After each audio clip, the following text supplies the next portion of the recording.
All right, everyone. Good morning and welcome. Take a moment to settle in.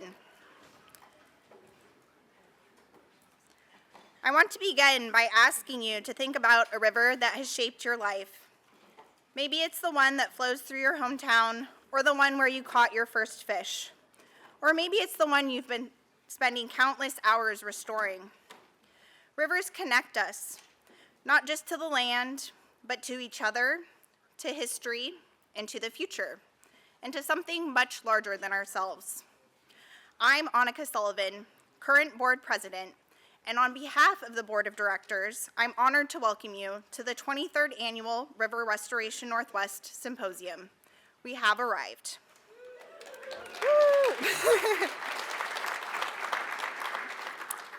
Each of us has made sacrifices to be here this week. Taking time away from work, family, and other responsibilities is not easy. To top it off, many of you braved snow and icy rain to get here. It reminds me of February 2020, just before the pandemic hit. I was moving back to Oregon from the Bay Area to be closer to the River Restoration Northwest community and to my family. I remember driving through freezing rain and bitter cold, wondering if I'd even make it. But when I arrived, I knew immediately that I was exactly where I needed to be. Now, here we are again, another stormy February. Thankfully, the weather's holding up so far. Another moment where we show up for our rivers despite challenges, because that's what we do. We face obstacles, problem solve, adapt, and keep moving forward. The work of river restoration has never been easy, but time and time again, we see that persistence pays off. I know this firsthand. I went to college in the Black River watershed in Ohio, a river once so polluted that it was called the River of Fish Tumors. It was one of the most degraded waterways in the Great Lakes region. But people refused to give up on it. Decades of restoration projects, policy changes, and community investment brought it back to life. And now, the Black River is recovering. Fish are returning, no swimming signs are coming down, and a river that once symbolized destruction now represents hope. That transformation did not happen overnight. It took persistence, science, collaboration, and an unwavering belief that no river is beyond saving. That's why we're here today, to share our knowledge, push boundaries, and continue this work, knowing that even the most damaged rivers can be restored. This year, this work has taken on an even deeper meaning for me. 3 months ago, I became a mother, and if I thought I understood commitment before, becoming a parent has given me an entirely new perspective on what it means to invest in the future. Some of you may not know, but while I was pregnant, I was wrapping up construction support on the River Forest Creek Confluence Project on the Willamette River. Picture this: me in a hard hat, my belly barely fitting into my safety vest, scrambling over logs and rocks, carefully watching my steps. Standing there watching a riprap-lined channel transform into pools, large wood, valuable habitat, I felt two things at once: the immense power of nature and the deep responsibility we have to restore it. Now, I frequently take my daughter on walks around Laurelhurst Park in my neighborhood in Portland, Oregon, where Firwood Lake serves as a quiet reminder of the mosaic of spring-fed wetlands and ponds that once dominated my neighborhood prior to development. She's too little to understand it now, but one day I'll tell her about the work that we do, about the Black River's recovery, about the Klamath River's historic dam removals, about the people that fought against all odds to bring these rivers back to life. And I'll ask her what kind of world she wants to live in and what role she's willing to play in shaping it. Because ultimately, that's what we're doing here. We're not just scientists, engineers, policymakers, advocates. We're caretakers of something bigger than ourselves. That's why this symposium is so special. It's not just about the data or the technical sessions, though those are important. It's about the conversations in the hallways, the collaboration sparked over coffee, and the moments of inspiration that happen when we come together. 3 years ago, I joined the River Restoration Northwest Board because I wanted to give back to this community.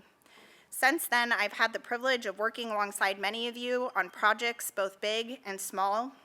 And through it all, I've been reminded that progress doesn't happen in isolation. It happens right here, in rooms like this, in conversations like the ones we're about to have.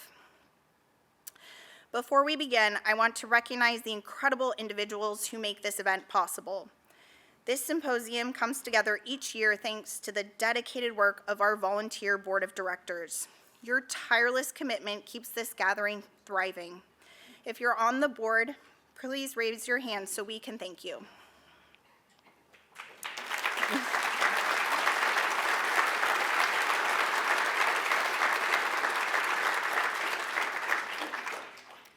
I also want to thank Patrice Tonis, our new executive assistant, who has been an absolute powerhouse behind the scenes. A huge thank you as well to Shauna Lee and our interns.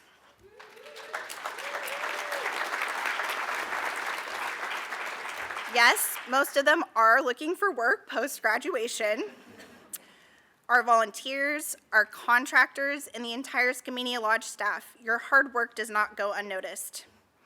And of course, we stand on the shoulders of those who came before us. To our founding and past board members, please wave so we can show our appreciation.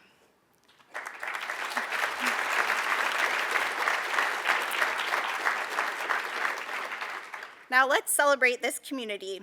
If you've attended more than 15 symposiums, please raise your hand. Woo! All right, so keep your hand raised. More than 10? More than 5?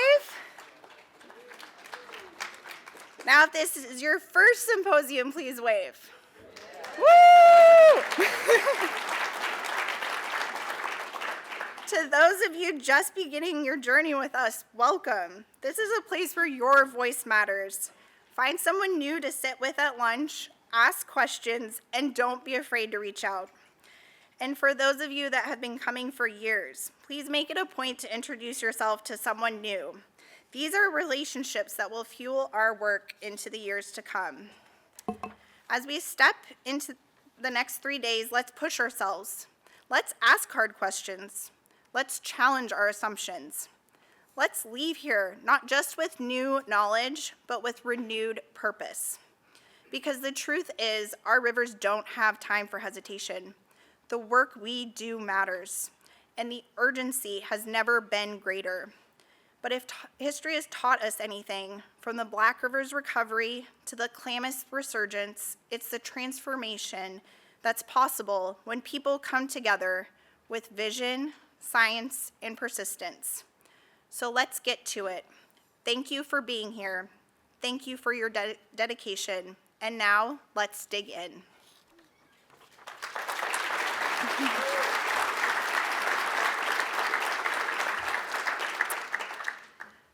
All right, so we have a few housekeeping items before our invited keynote session. First, our program has mostly gone paperless. You can use the QR code to access the program information, which includes invited speakers, posters, maps, and more.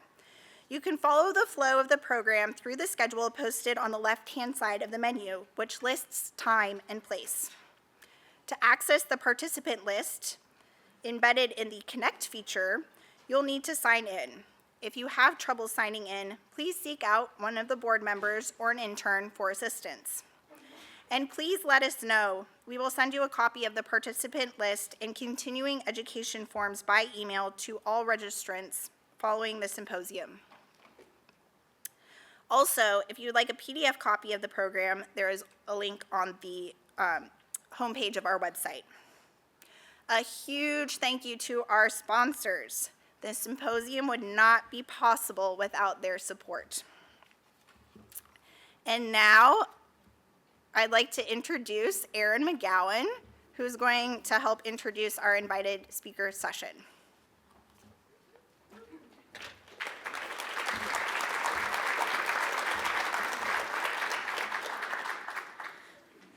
So I had the opportunity to participate in Confluence Field School, which you'll hear a bit about later today. And Field School reminded me we're not just reconnecting floodplains, we're reconnecting people.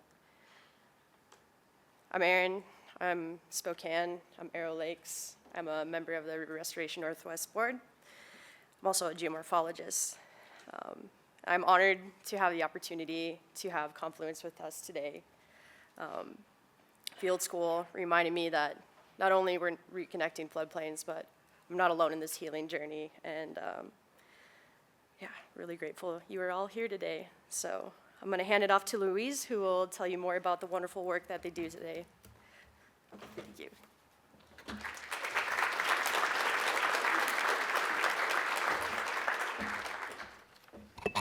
Good morning, everybody. Good, you're all awake. Well, thank you, Erin. My name is Louise Wilmus, and I'm very grateful to be here. I'm a member of the Oto-Missouri tribe of Oklahoma, and I'm also Native Hawaiian. I'm also a retired teacher. Any teachers out there? Hey, I heard one whoop. There we go. Okay, I'm the Field School Professional Development Facilitator. Confluence mission is to connect people to the history, living cultures, and ecology of the Columbia River system through Indigenous voices. We develop educational programs and public events in collaboration with the Northwest tribes, communities, and we are stewards of 5 art sites along the river. So we designed Field School about 5 years ago, pre-COVID. In fact, Uncle COVID made us change our field school. We designed field schools so participants can learn by listening to Indigenous partners as they share their experiences. We hope that our field school participants change their perspectives and their work will evolve to center on relational versus transactional approaches that will support tribal sovereignty and a healthier environment. Now, if you come to a field school experience, it consists of 4-week cohorts, 1 day a week for 2 hours on Zoom. We bring our Native speakers to share about worldview, Native identity, treaty rights, sovereignty, and Indigenous traditional ecological knowledge. So please stop by our table, which is out by the food, so I know you'll see it because you're all going to go and eat. Please stop by and say hello at our table, and thank you for inviting us today to share about Confluence. So I have the greatest honor of welcoming Emily Washines, our speaker, up here today, and I'm just going to let you introduce yourself fully. Okay, thank you very much.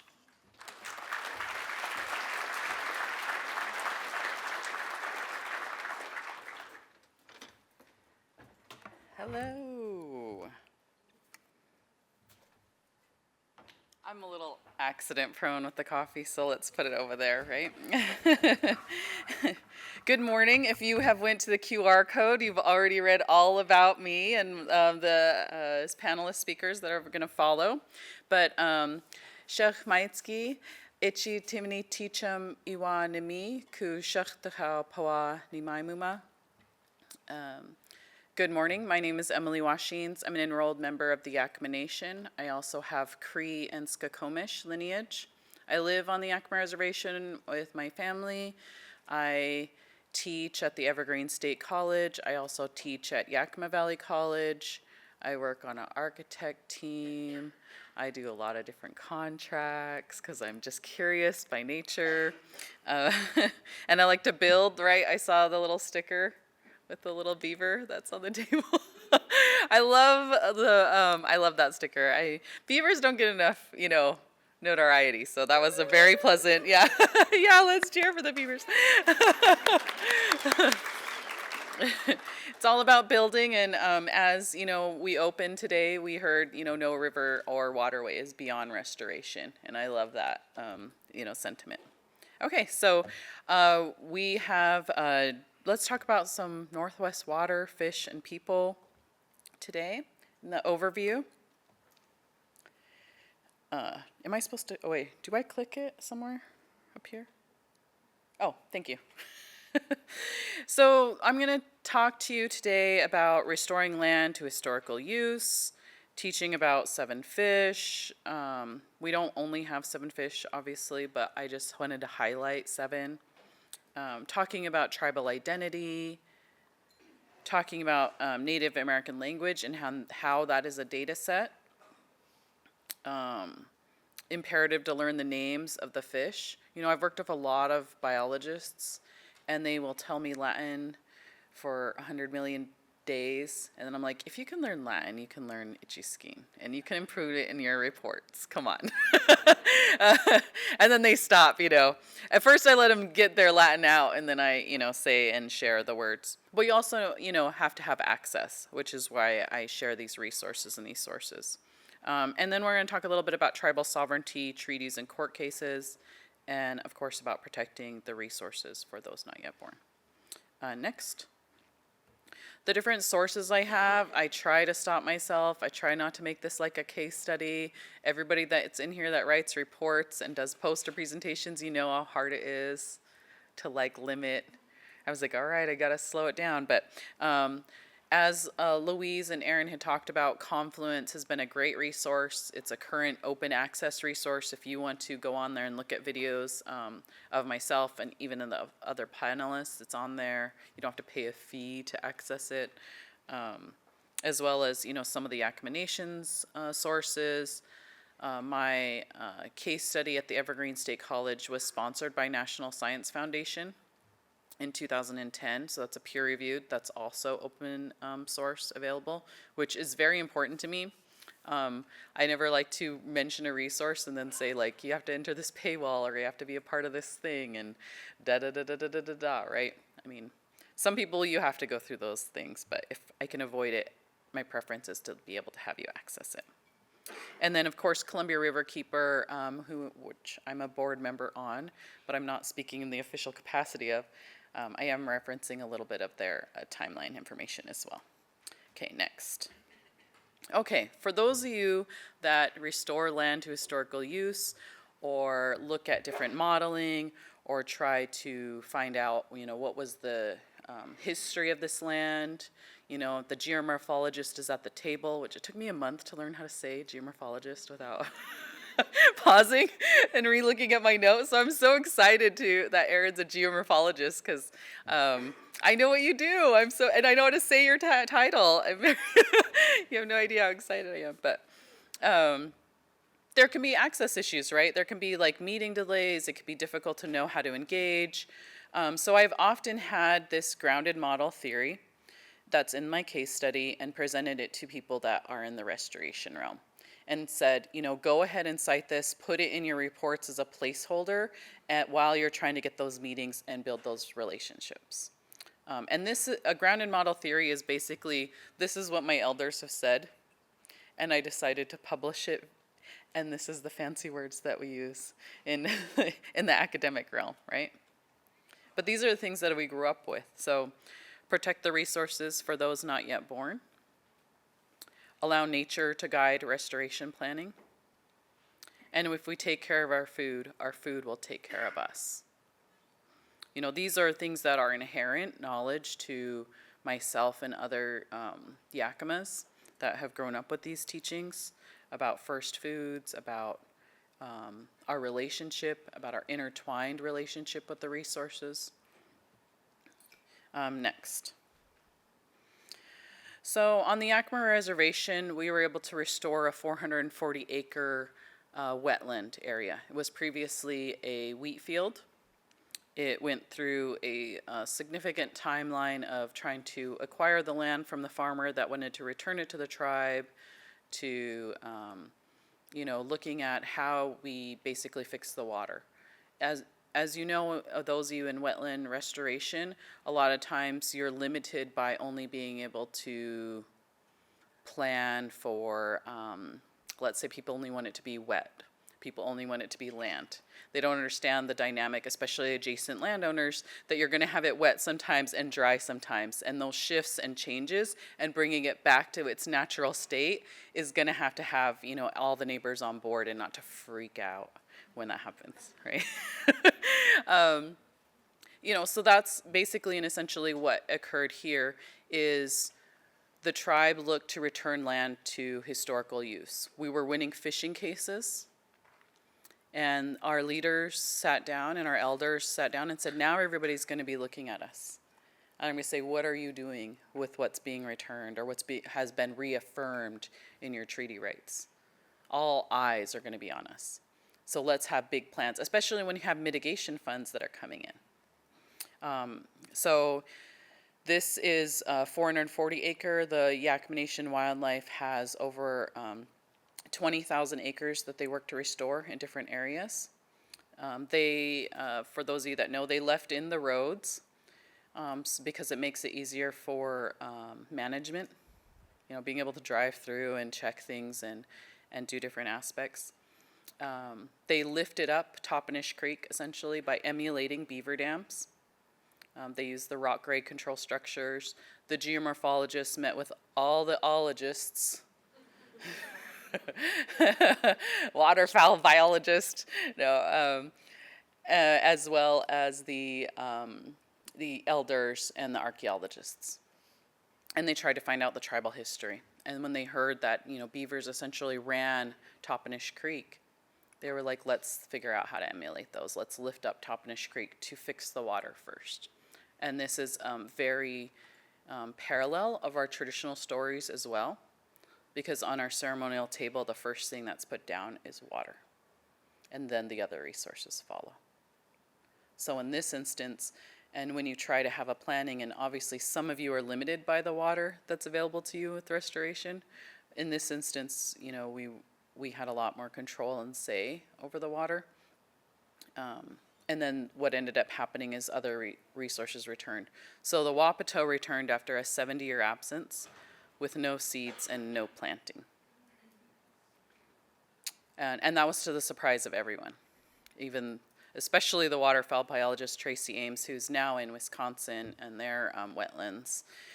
So this project has essentially become a local model, a regional model. The people at Hanford with their 3,000-year plan, right?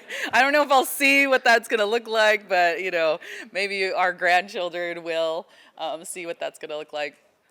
And as well as, of course, in Wisconsin, where Tracy has taken it to be a national model for basically, returning land to historical use includes fixing the water first, and the other resources will follow. I'm here gathering it. I no longer peel it like in the picture fully like that, although you can. I leave a little bit of it on because that's more traditional to our people. Okay. All right. Next, I just have an overall general question. I teach a lot. I like to hear sometimes what your take is on it. I think that, I'm curious by nature as well, but where do we learn about water and fish, and who teaches us? So where did we first, come about that? Where did we go to the waterways? Were we in the kayak? Are we on the White Salmon River? Are we taking youth out there? Are we taking them by the stream bank and showing what erosion looks like? Are we cutting the fish next to the kid? Are we taking them to the fisherman that's along the river that's selling the fish and weighing it out? There's all these different aspects of being and having participatory knowledge with regards to water and fish that we have ingrained with our children. And I always am curious about, where that is. So you could just take a moment and think about that. All right, next. I'm not sure if you guys are all, you all should be familiar with these 7 fish, sorry. But I'm not sure how many of you are familiar with their Ichiskeen names, their Yakama language names, but I've included that. This is also, of course, on the Confluence website.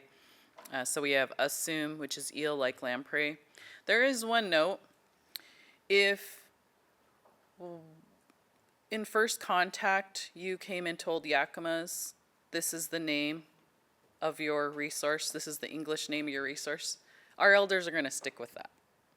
So if then hundreds of years later you say, no, that eel is not an eel, it's a lamprey, our elders are like, nope, you already said, we're done. You got one translation and that's it. So when I reference Pacific lamprey, I usually will put eel like lamprey to nod to that continuous sentiment of our elders, steadfastness about translation and what they have capacity for, which is one translation, period, in the entire history of contact. So assume, kaluch, which is sockeye, shushainch, which is steelhead, sanuch, which is coho, tachwanat, chinook, laps, which is white sturgeon, and wilchina, which is smelt. So again, these fish, calling them by their traditional names and ensuring that we're including this data set that stretches back thousands of years means that we need to incorporate native language into our reports, into our daily lives, into, whatever capacity that we can. Because I believe that there's knowledge in there, right? And that's how I always phrase it to biologists. So you're telling me that you would like to ignore a data set that stretches back thousands of years? No, that is not what I'm saying. Then please try to include the language. All right, next slide. This I worked on when I was at Yakama Nation Fisheries with Pyramid Communications, and this is not obviously to scale. Some of these fish are obviously way bigger than the others, but I thought, let's do a placemat. And it was a really out there kind of idea, but it's one of the most popular sources because people don't often see the fish. Like, how many times have you been in that first biology course and were able to learn about fish that are in our waterways right outside our door, right? And then when you start learning about things that are right outside your door, you're like, oh my gosh, this is so interesting. This is so fascinating. I love that. I love this. Why didn't I learn about this before? Right, so that's the idea behind here, is that we are able to show a little bit of the distinct characteristics of the fish in an accessible way. This is recommended to be printed on 11 by 17. Obviously, some sources are limited, but this is on Yakama Nation Fisheries website, free for educational purposes. So having a traditional food and the staples of the Yakama people are definitely a part of, the life ways of each of the fish. I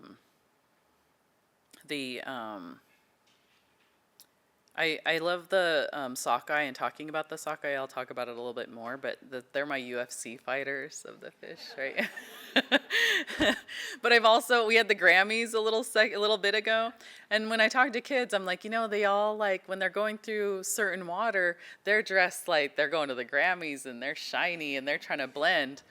Obviously, issues with movement patterns and barriers to access to some will delay them, and they'll end up being shimmery when they should change it to camouflage, right?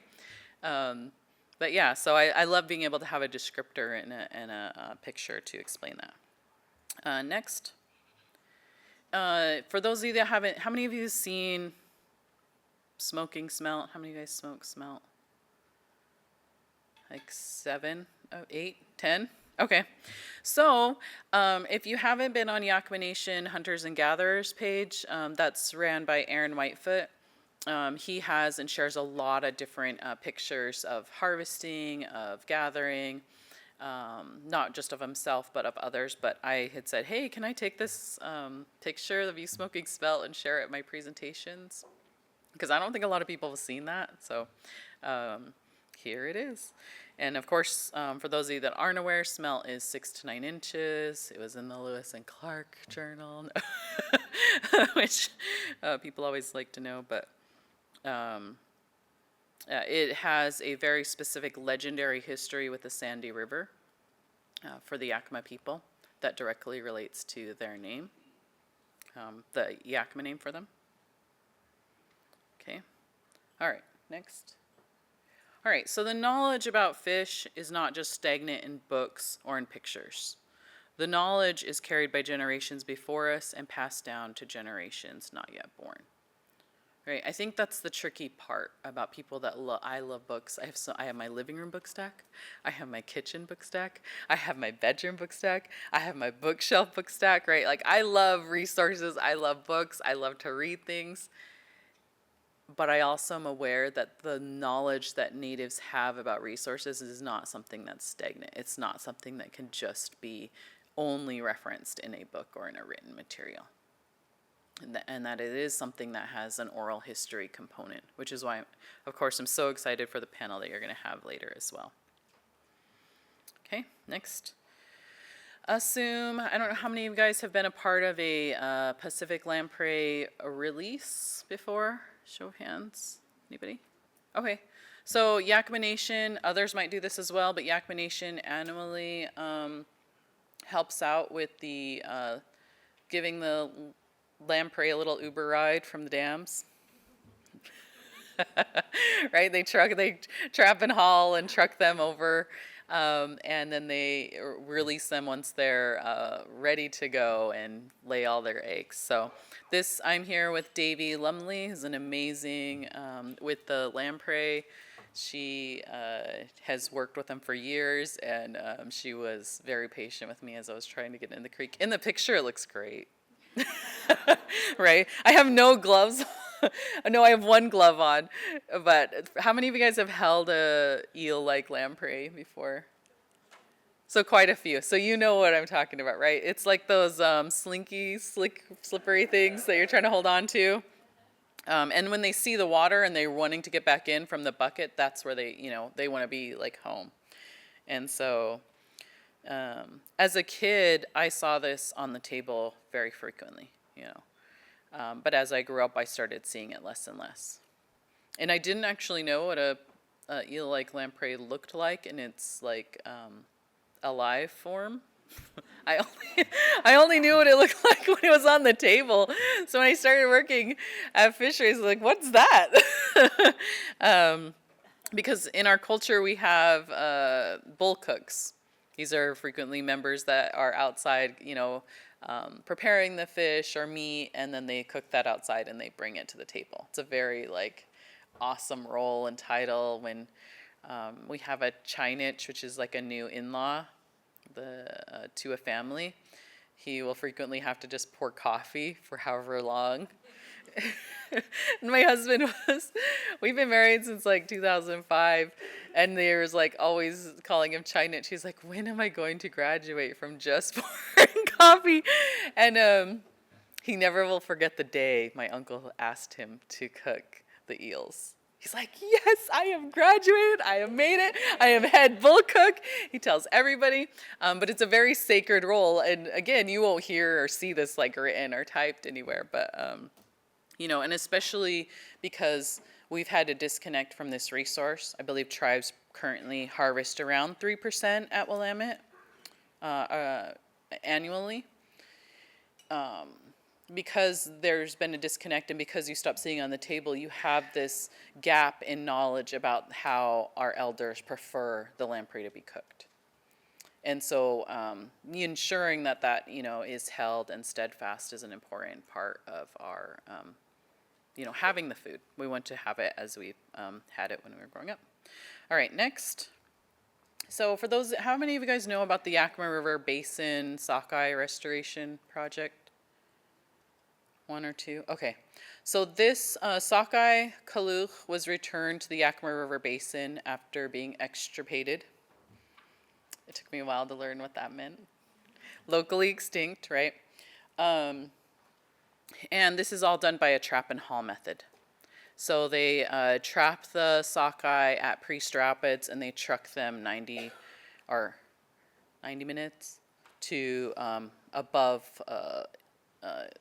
the dam in Cleellum, and then they put the sockeye there, which are a mixture of Wenatchee and Okanagan stock. That was in 2008 timeframe. Now they, of course, trap them at Yakima and Priest Rapids, and so there's 3 different stocks that they're putting in Cleellum. And so they've returned this extirpated species by a trap and haul method. We're the first tribe in the nation to do this and return a species in this way. This is modeled after Okanagan Nation Alliance in Canada. So we learned a lot from them. So even though we're the first tribe in this country, I want to nod to our northern neighbors who also share the same river. And Of course, if you're a tech and you have to count all that fish, I don't know how many guys have counted fish as techs or anything. It's a lot of work, right? But I thought, well, let's have him hug one. So if you ever work with me and you've gotten your picture taken and you've signed those releases, I take it to the full extent of that release. And we put this on T-shirts. He was like, and he's very shy. Usually he's not. He's a Barney, and he's like, right, Wilbur. He's not out there having his picture. I don't even know if he's ever had a selfie, but yeah, we decided to have that on the picture because we wanted to celebrate this momentum and this movement. And in restoration terms, the crew that was on it, Brian Saluskin, the biologist and a tribal fisher, now currently on council, Mark Nutzman, Dave Fast, all of these individuals were really instrumental in so much of the planning that went into this. And despite all the efforts, and they kept making hard decisions. Like, when I worked at fisheries, I was in the public relations, so I'd have to do things like decide when we're going to have a big event return, when the first return after that 4 years of us trapping and hauling. And I never forget that Dr. Dave Fast, I later found out, was freaking out. He's like, why are you guys organizing an entire event and you don't even know if they'll show up? And I was like, they'll come, July 10th, they'll come.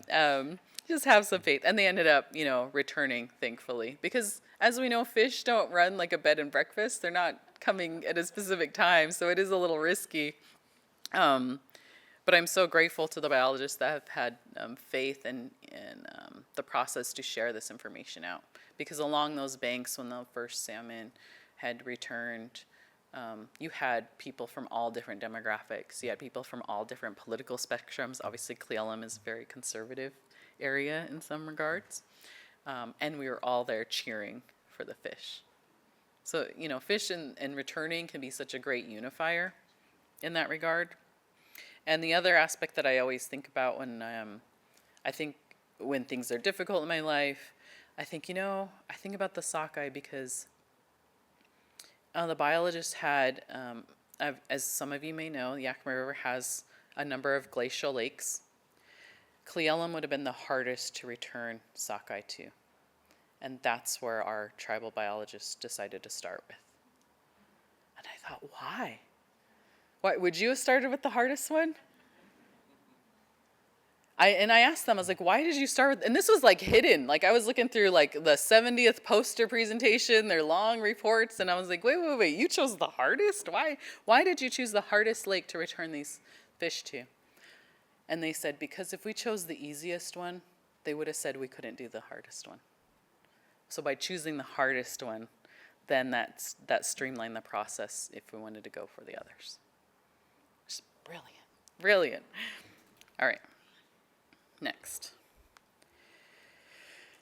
So I love to connect again, like I said, to the different changing forms of fish, and from the Yakima perspective, that light in our eyes connects to the water, the silver scales of the fish as they swim upstream, so they can blend with the water to camouflage from predators. Many examples illustrate how native eyes shine bright when talking about fish. So for generations, people attempted to dim this light from native people through the erasure of native history and violent assimilations in things like boarding schools. Next. What is your favorite fish? So I talked to you about 7. Maybe there's another one that you're missing out on. Maybe there's an additional one. This one's an interesting one to ask 18-year-olds that are just out of high school in the Yakima Valley. And 50% of them won't say a native fish. 50% of them can't name a native fish beyond salmon. And so, being able to see their growth go from here to here and expanding is just, amazing. Having a community that's small like that, you can see things. But if you want to share your favorite fish during the Q&A, there's your chance. I asked you the question. You can just simply come up and say it. Next. Oh, sorry. Can you go back real quick? And there's also different aspects of art expression that come through that connect with the resources. Here you have a beaded pin that I made of a woman cutting a salmon. My mom actually drew this out, but I beaded it. And it's just, we don't often see, if you're not a part of our culture, you won't often see the role that all the different people have.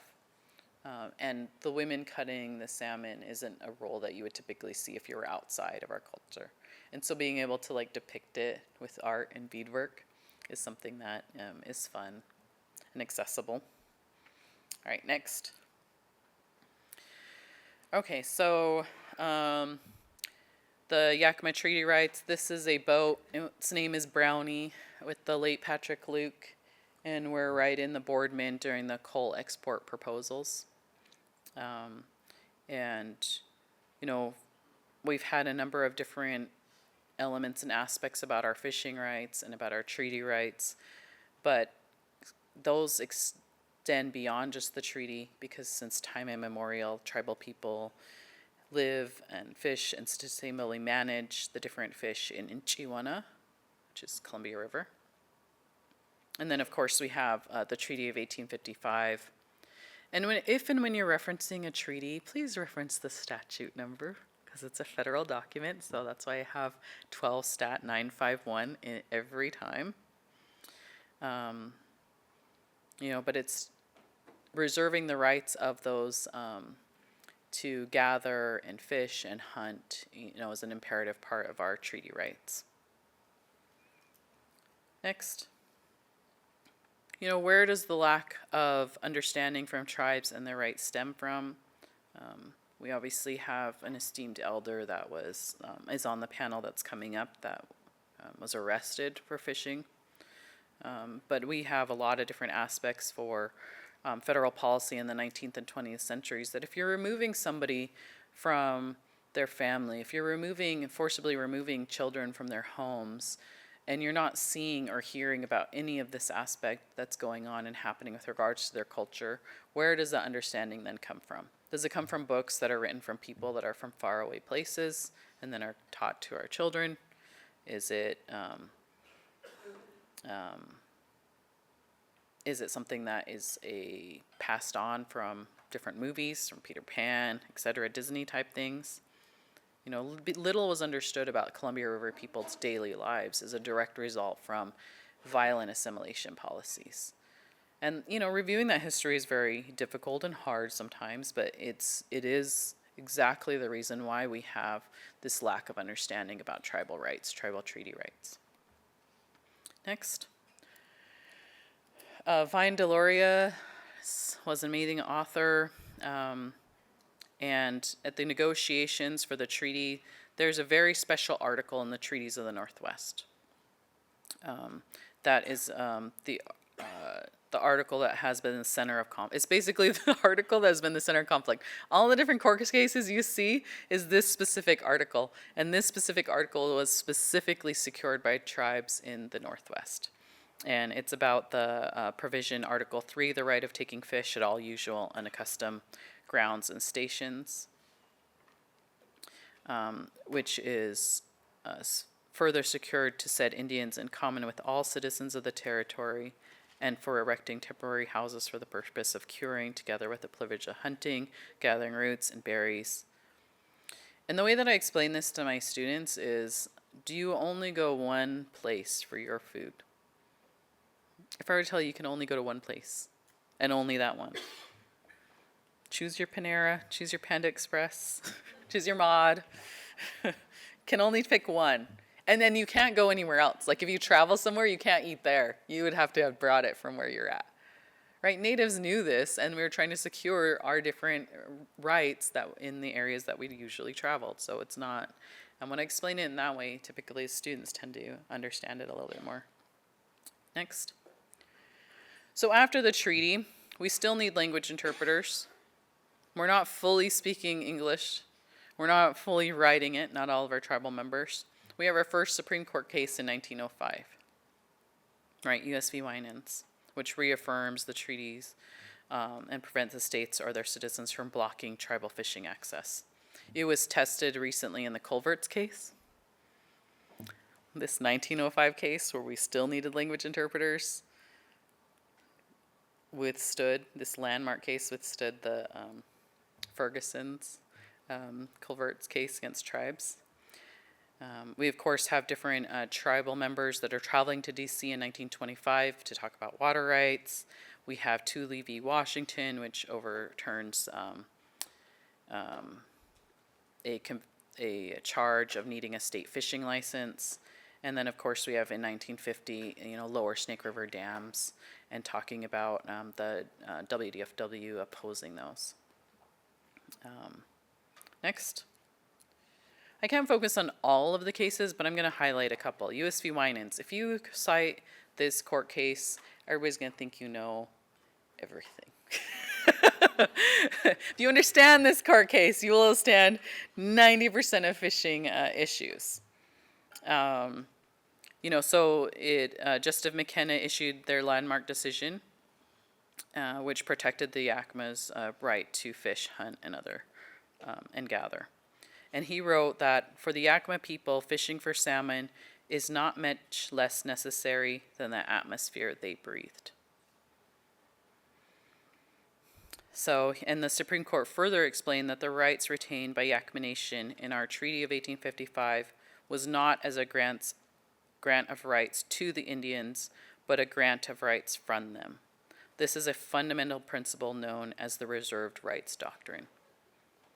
In other words, if you say tribes were given these rights, you would be incorrect, because the Supreme Court has reaffirmed that this is a grant of rights from us.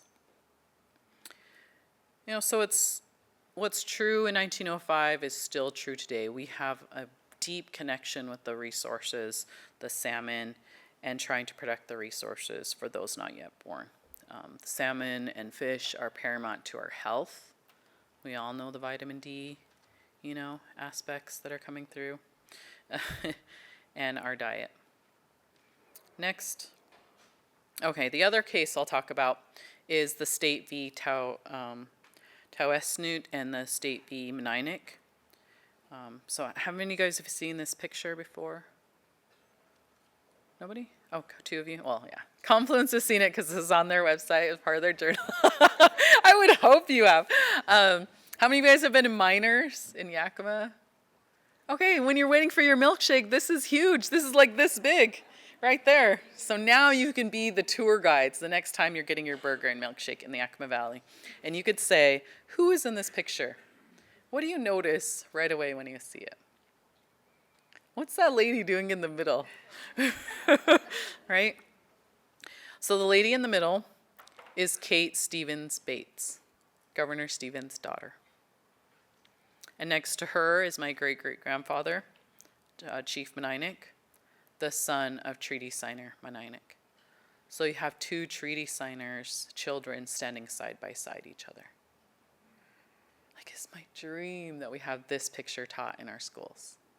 Like, why aren't we talking about this history? They're in the Capitol. What are they doing?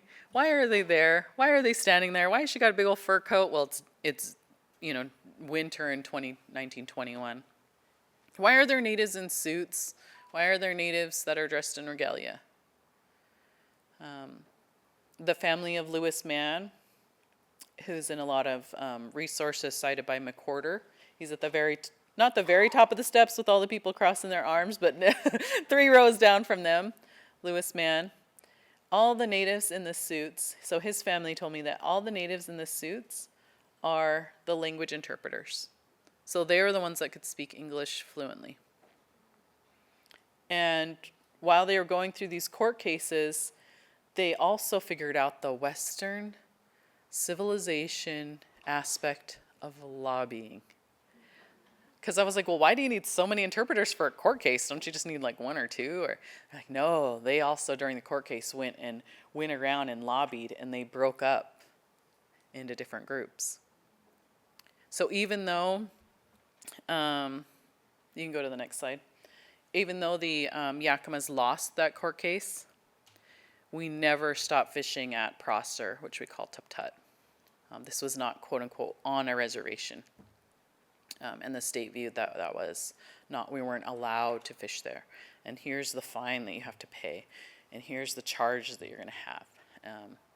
So even though we lost that fishing case, we never stopped fishing at Prosser. And how are we able to do that? We secured a legislative fix. So the legislator passed and secured that for us. It was vetoed by the governor, and the legislator was like, "Nah, governor," and they overrode him, which is such a cool story and a cool history. And then, of course, later on with the reversing of fishing convictions, we have the fishing convictions overturned for Menainik, my great-grandfather, which was very important to our elder, the late Johnson Menainik. You know. And again, I have this like real affinity for history and like present case examples, like a case spanning 106 years, and the justices of today reviewing that decision and saying like we called them a dangerous child in this court case. You know, it's not always easy to review our own histories and our own path, but this is definitely, you know, one of those cases where, you know, being able to stand side by side and reaffirming treaty rights didn't just entail just us as Yakimas, it extended to other people. And I'll leave with this quote by my uncle Kwayamut, Tony Washines, when we were visiting about this. And he said, you know, think of the vision of our elders of that time, to continue to protect the fishing rights for those not yet born.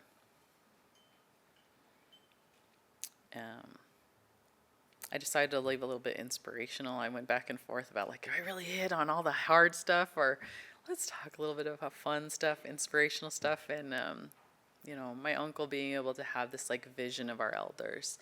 And as you're planning and as you're looking forward to things and as you're dreaming, it could be so easy when you don't get that funding request approved, when you have to meet with that landowner that doesn't understand, when you have scheduling delays, when you have you know, partners that, you know, aren't able to, you know, sign on or agree or meet.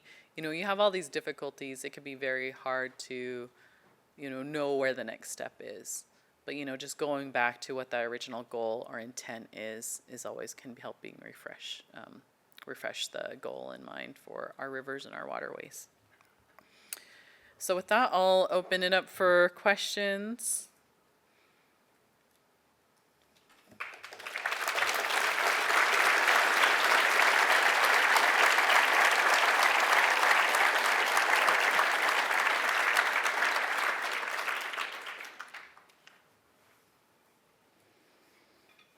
I think the mics are in the center for questions. Is that right? Okay. So you can come on down, for those of you, Price is Right, fans in the room.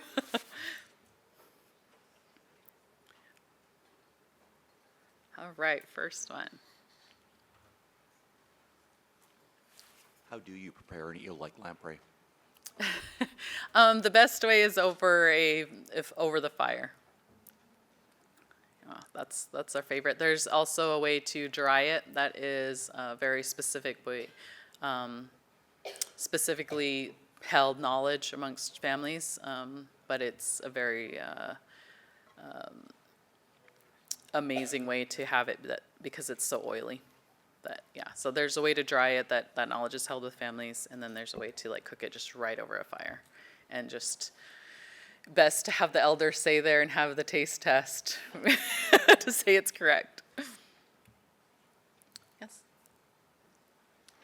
Thank you for a wonderful talk. I'm curious if any aspects of this kind of education are incorporated in the curriculum on the Yakima Nation, or what are ways that we can access these resources to work with local schools to teach this in history classes? Yeah, so I teach teachers now within the Pacific Northwest history class at Yakima Valley College. And then there's also the website. If you go back to slide, is it 2, 3? If you go back to slide 3, I do have, again, all these are open source resources. So some teachers obviously have to take it upon themselves and pull these slides. But I mean, they go to Teacher Pay Teachers for resources. You could, even if it's just clicking a link, you know. If clicking the link for curriculum is the way to go, these are all clickable links. I also meet with a lot of teachers as well and discuss and talk about, you know, like ways that they can incorporate. Robert Vargas, the middle school history teacher at Toppenish, is very instrumental. We also have education folks like Dr. Lola Seha that are key to having not only just curriculum but also events like our powwow. Yes. Thanks for the great talk. A lot of times, I think with restoration, we feel like we need to guide nature, like we're guiding nature and telling it what to do. Can you describe in some of the projects going on that you've seen where and how the project has been guided by nature and how they listened? Yeah, so the Hoppenish property or Zimmerman property is an example of that, because you know, you have the geomorphologists and the waterfowl biologists and the archaeologists kind of standing around looking at each other thinking, what's the first step, right? And then having the elders come in and say, the beavers used to run Toppenish Creek. You know, what did that mean, and how do you incorporate that into a plan? And can we really lift up Toppenish Creek, and what does that mean for the adjacent landowners, right? But they listen to the elder stories, and that's why you have those rock grade control structures in there. And now we are able to return the beavers to the area, because as we know, not all landowners want them, right? And WDW has their plan where they have their little bachelorette program. Have you guys seen that? Have you guys seen? I really want to run a nature documentary that's like Beaver Bachelorette. They have these big tanks that are like fishing tanks, and then they have this little tiny section, and the like females in there, and then the males will be placed, and if she likes them, she'll come out, and if she doesn't, she stays in there, and if she doesn't, the poor little rejected male has to get taken out. Anyway, I see that as a future show, and I pitch it all the time. But it's a matter of, like, you know, not only having rock grade control structures, but also now allowing beavers to come back into the creek and do what they were always and originally a part of. You know, it's a part of that management component, which if we weren't somebody that, you know, loved resources and nature, or we were restricted by anything in a system, we might not be able to have that kind of partnership with the state and landowners. We also do traditional burn method out there for invasive species. And another aspect when we can't burn, because obviously conditions for various reasons, either staffing or other conditions don't allow for it, we have the farmers, sometimes non-native, come through and they mow the tules down. And they use that to feed their livestock. And then they split that technically through their livestock, 50% goes to their livestock and 50% goes to our buffalo. So it's like an aspect of restoration that I never would have thought of. But again, Tracy Ames and others at the Wildlife had, you know, made these agreements. I think we have time for one more, and then we'll move on to the panel. Hello. Thank Hi. you for coming here, sharing your story, and for cracking jokes too, and inspiring everybody. My question is, you know, your community has had to fight so many battles in the past, and then still now. I'm kind of wondering, what are the big battles that you're fighting right now that might, you know, your grandchildren might, and our grandchildren might learn about? Yeah. Yeah, I mean, I think in general, we want to increase resources, right? The salmon, we want to ensure that there's free-flowing waters where there should be free-flowing waters. We want to be mindful and attentive to the pollution that is occurring and what aspects and what we can do. And with there, I think that I'm going to share something that my life coach, right? I have a life coach. He's great. He retired, so wah. But I was talking to him about these different dynamics and these different projects I work on and these different things, and he had said something to me that really resonated, and I'll share it with you, because I was at a point where it was feeling kind of bleak, right? We all have those times and moments where it's like, and he said it takes a lot to be able to work on something where you won't actually see the benefits of it. It'll actually be the next generation that'll work on it or see the benefits of. And, but you're a part of something that's greater and that will continue on after you're not here. And that's always stayed with me. And I hope I can give this to you, to have it stay with you, because being able to restore sockeye, being able to restore even some of the animals, and returning and opening up, gathering and harvesting for that is a continual basis. These big projects are ongoing and continuous, and not just for my tribe, but for a number of different tribes. And partnerships are obviously an important part of that. We have Ducks Unlimited that works with our public access wildlife program, and but acknowledging and just taking a moment to acknowledge that you're a part of something that's bigger that you might not actually see the benefits of in your lifetime. And just kind of sitting with that and having your forest bath out here with that might be helpful sometimes. But I also know that our panel probably has additional insights on that as well, which I'll turn to. Did we say how introductions were going to? Oh, no, you're going to come up. Yeah, okay. We're going to do some self-introductions here on the panel. We're going to switch gears. I'm going to I Dream of Jeannie them up here. No.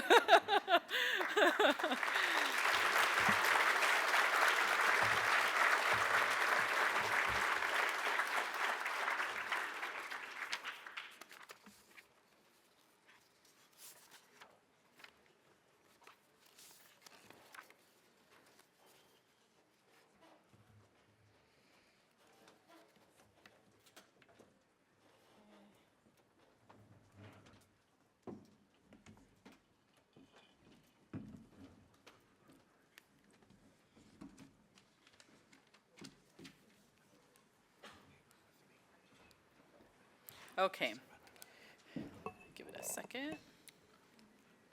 So this panel is called, did we have a slide? Sorry, Courtney. It's up right now. Okay, all right. So this panel is called Water is the Giver of Life, which is a direct quote from Wilbur Slockish. I don't know if he knew that we were going to use this whole quote, but it's very strongly resonates with a lot of my students. I taught and showed his video earlier, and on the QR code that's on the screen is a resource page that Confluence has created of that. So if you wanted to watch his video, share it later, that's where you can go on the QR code. So with that, I'll turn to our panelists to give a brief introduction of themselves, starting with Wilbur. My name is Wilbur Slockish Jr. I'm a descendant of Chief Slockish that signed the document lease agreement with the federal government in 1855. So that's where my family comes from. This is my home country right here within this area. When it got flooded out, we had to relocate from this area. This is where my grandfather's ceremonial sites, village sites, fishing places all went underwater here by this dam. This is where I come from. My blood is here.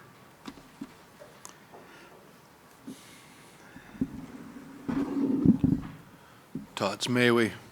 My name is James Holt, Nez Perce, from up in the Clearwater River country, the upper end of the basin, with the Snake River there. My family comes from the North Fork of the Clearwater River that was inundated by the Dorshack Dam. And we lost a lot with that, and we've been recovering ever since. And that's a little bit of the story that I'll be here to tell today. Thank you. Nakwis, Sensai, Sensquatch, Emma. Hello, my name is Emma. I use she, her pronouns, and I'm a Cowlitz tribal member, and I'm also Norwegian. And I work at Portland State University as the program coordinator for their Indigenous Traditional, Ecological, and Cultural Knowledge program. Happy to see all of you this morning. Yay. Okay, the first question. We're here at a symposium with river restoration professionals such as fisheries biologists, geomorphologists, landscape architect teams, hydrologic and hydraulic engineering. Did I say that right? Did I say that right? Okay, yeah. Wetland scientists and soil scientists. They all have a specific connection to the river. Please share, what is your connection to the river? Starting with Wilbur.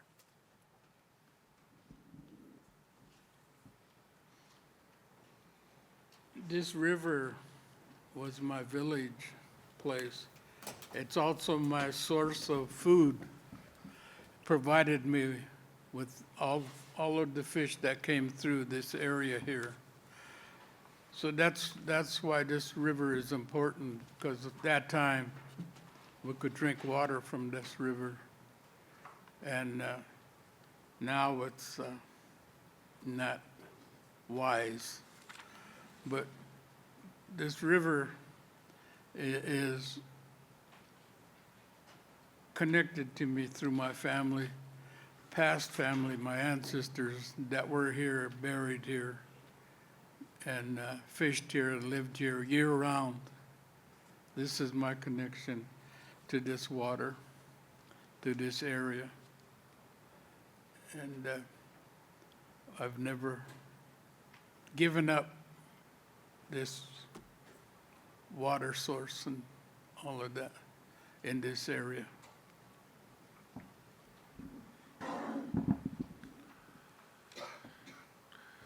I look at this place as the Columbia Basin. You know, my connection to the river is further up. I mentioned that North Fork of the Clearwater, we call ourselves Escapo. You know, but my mother's side of the family is from Kamai, Idaho, if you're familiar with Idaho at all, up the upper reaches of the basin there. So that's my family lineage is coming from that area. In Lapwai, on the Lapwai Creek, when I was growing up, there's a place called the Spring Creek. And I would drink out of that spring when I was a boy. Now we can't. A lot has changed, you know, how we come. When I was a young man, I finally was invited by some of my my downriver relatives to come and fish down here on the Columbia main stem, and it really opened up my eyes as to, you know, really what the path of salmon and steelhead is, you know, what they have to go through just to get to my homeland. And so it really prompted a lot of change in my life, you know, bringing me here, getting involved in the water resources for the tribe, getting involved in the wildlife issues for the tribe, and really just pushing those policy issues forward. That's my background, the tribal public policy. And so I'm happy to share just a little bit of that with you today. Thank you. I was ruminating about this question because the river and water is a lot of different things to me. But I recently wrote a creative journal piece for Confluence about water as my friend. And so I thought I would take that angle of these river systems, and namely the Cowlitz River and the Lewis River and even the Klamath River for me, are friends of mine. And what that really means is that I was lucky enough to grow up in my ancestral landscape. I'm Lower Cowlitz, and I grew up in Winlock, Washington, with the Ecological Creek in my backyard, and we would constantly also be going over to the Cowlitz. And I didn't understand what it meant for me to have access to those water systems, let alone what it would mean for me, like currently in my life. And I think that understanding the systems of water and how they connected me with salmon growing up, and just kind of like this feeling of being able to go to them and always like be supported and always be held, and like be seen and understood. And they were supporting these ecosystems that mean an indescribable amount to me today, specifically wetlands. And I think just like framing your relationship with beings that are more than human, generally they're way cooler than us, and just like understanding that these river systems have taken care of ancestors of this place since time immemorial, and the only reason why we need conservation is because of colonization. And like, really, what does that mean for the career that you're doing, and how do you like connect with water in an intentional way? And Emily brought it up earlier, but not trying to control, because that's like so much of the problem is us trying to control these water systems. And they already know where they used to be if they were impacted, and where they want to be currently. And it's just like really observing that. And that's a big part of my relationship with water, is just like observing, like, how are these water systems doing and how can I do better for them? Thank you. In Native communities, we hear about elders and ancestors and elder knowledge a lot, especially with regard to river and the resources. And some of the people in this audience haven't heard from this knowledge. They haven't stood along the river and heard from Wilbur. So Wilbur, as a Klickitat elder, what would you like to share with the audience today?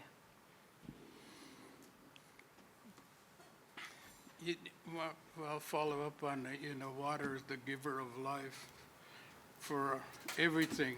Water is connected to everything that we have. Water is used in our ceremonies to cleanse our bodies and to sweat. Water is connected to the rocks and the firewood that we use. Water is connected to travel. So, if without the water, we wouldn't be here, because water is home. The original water rights holder are the salmon. They lived there, that was their home. And then when they traveled up the streams, they brought nutrients from the ocean. And then when they'd get to the headwaters, they would spawn out, and then the bears and the cougars and all of the animals would consume, and then they would spread those nutrients through their droppings. So water is the instrument there that provides the growth.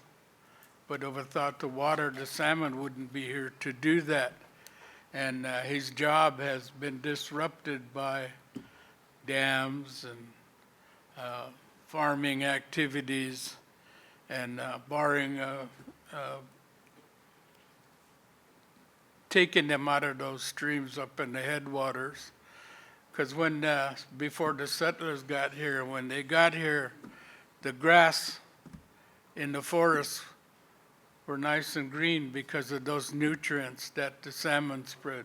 So salmon and water are the givers of life to not only people, but to the grasses, to the trees, and everything that grew. Water is also took care of our berries and nurturing them through the rains. So water, clean water, we use it in our cooking. We use it to bathe ourselves. And so to me, that's what we need to do is remember and really fix up the areas where these salmon used to spawn. Let them go back to where they belong. That way these forests will be healthy again because they'll have the nutrients. They won't be so dry as they are now. And I hope that this will happen. I know things are not overnight. It takes time and it takes education of these things, because water, you study water, where's it at? It's in the ground. We need to, the fish will reforest and regress the grass so it'll hold the water, so our water tables will get recharged. Now water just comes out because of the clear cuts. Sediment is out, all the chemicals and everything. Floods, that was the reason for the floods, to bring those nutrients and replenish the area again from the sort of plants, and everything that grew along the river would be strong again. So that's a lot of things there that have been taken away from my food source. And I hope that is understandable, because if we don't do these things, water is contaminated everywhere. It's utilized in all of the industries, whether it's uranium mining, coal mining, and now the defunct aluminum plants were up here. Google up there, you drive by there and you see them big steam clouds. They're using city water. Water is utilized in every economic venture that is in this country. And the way we're using it, we're going to run out. And that brings to mind there one of the old stories that we remember. Young boy was walking by and he'd along the stream there, and his parents told him, don't throw rocks at the water. And he kept throwing rocks. And the water's his spirit, he said, maybe they don't want me. I'll go away. So he went underground. And the people had to really pray and sing to bring him back up. And they promised, we'll never abuse you, we'll never hurt you again. And he said, I'll give you guys one more chance and I'll come back. And he's back this time. So we got to stop abusing him, because if he goes away, we won't be here.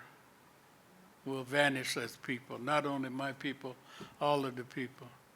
So that's why we need to be mindful of these old stories that are told.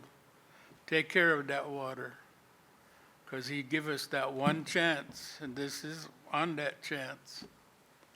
So that's what water means to me, is I got to protect him any way that I can. I got to talk and speak on his behalf. So that's my connection to this water.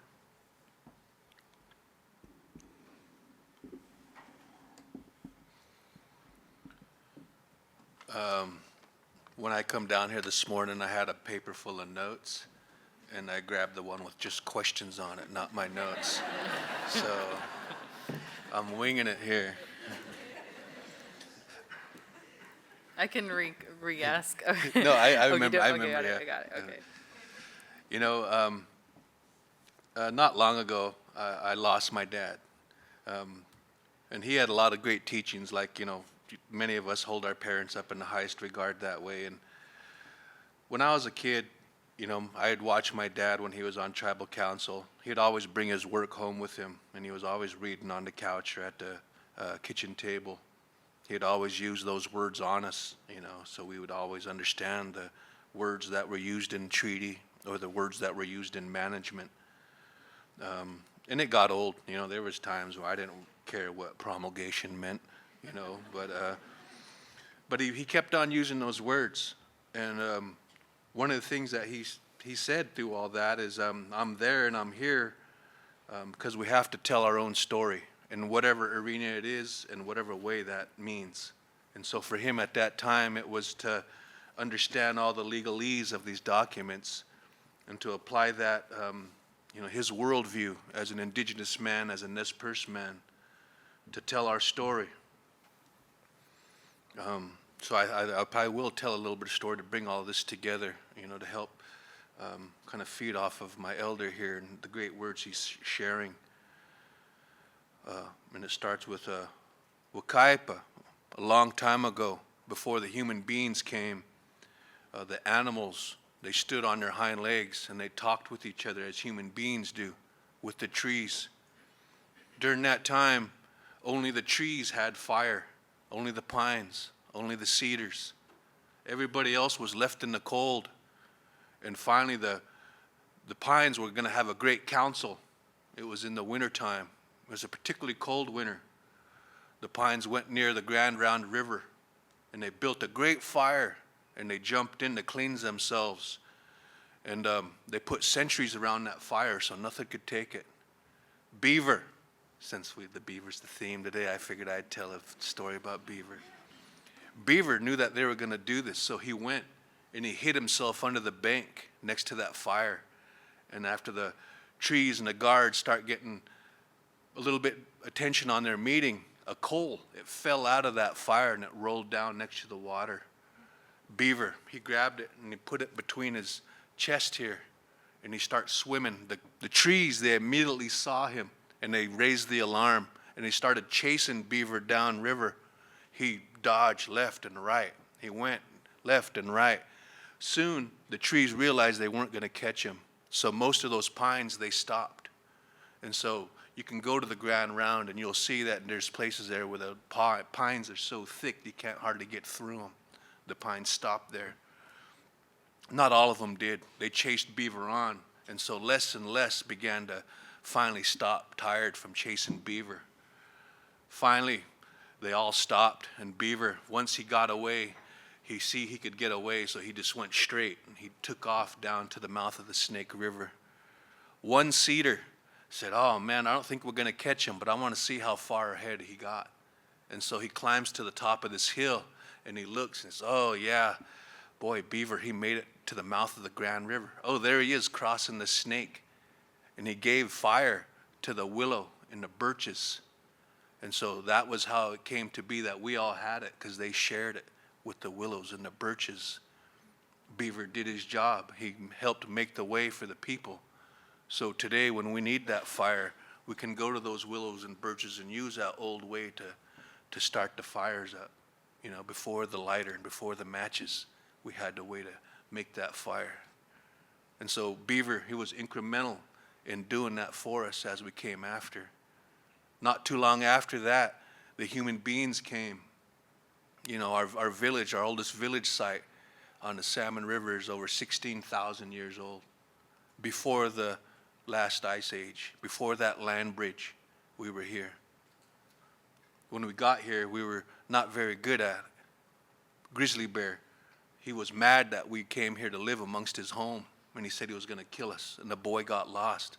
He went and found that boy, and he was encouraged by that boy's strength and his intelligence. So he showed that boy how to survive in that land. But he took us along those routes of where the beaver were.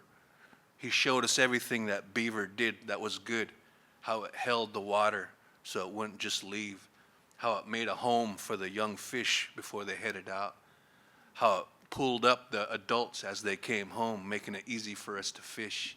On and on, these things Grizzly Bear told us about beaver and about the water.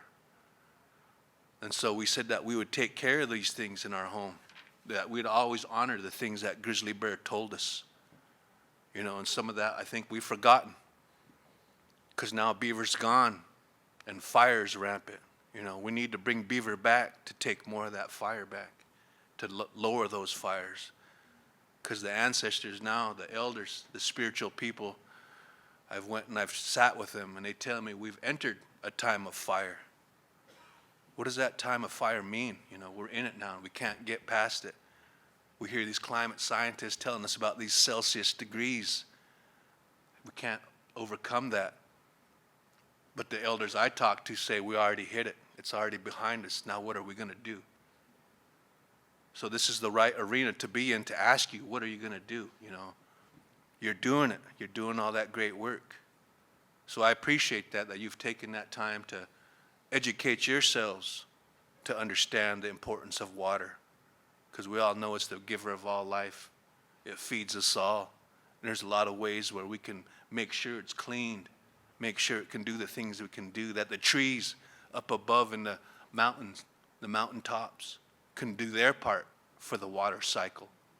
And what is that? It's far removed from the headwaters, from the streams and the flows, but it's just as important to the clean water down in those streams. And what can we do there to help make it cleaner? So I would just like to share that little bit of knowledge, that we're still here. We're still telling our own stories. We still remember the teachings that were given to us by our Creator, by those beings that were here when we came and when we were made. So I appreciate this time to share this little bit with you. Thank you.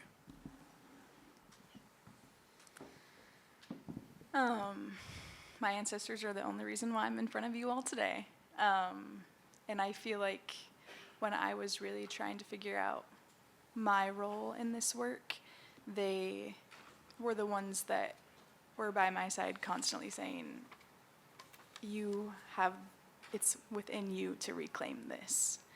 Like, you have our permission to do this work. And I think with that, like sitting with that and understanding what that meant for me, for my family, for my tribe, for all of the wonderful humans that I get to work with and love, was like this realization of we get to control the narrative.